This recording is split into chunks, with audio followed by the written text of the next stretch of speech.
Bất động sản Hà Nội Xanh xin giới thiệu một căn nhà rất đẹp đầy đủ tiện nghi, nằm ở vị trí trung tâm quận Long Biên. Chỉ 10 phút là qua đến trung tâm Hà Nội. Ngôi nhà 5 tầng xây mới tại phố Trạm, ngay gần eo Long Biên nơi đáng sống bậc nhất khu vực, phía đông Hà Nội với diện tích 45 m², mặt tiền rộng 5 m. Căn nhà được thiết kế hiện đại, bố trí công năng thông minh, phù hợp cho gia đình trẻ hoặc nhiều thế hệ cùng sinh sống. Mỗi tầng đều tràn ngập ánh sáng tự nhiên, có ban công thoáng mát, nội thất cao cấp từ sàn gỗ, trần thạch cao đến thiết bị vệ sinh và bếp từ âm hiện đại.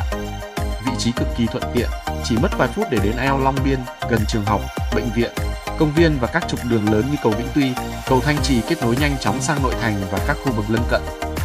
Cách cầu Trần Hưng Đạo đang xây dựng chỉ 500 m, giao thông vô cùng thuận tiện, giá bán 7,8 tỷ quá hợp lý cho một nhà 5 tầng mới xây.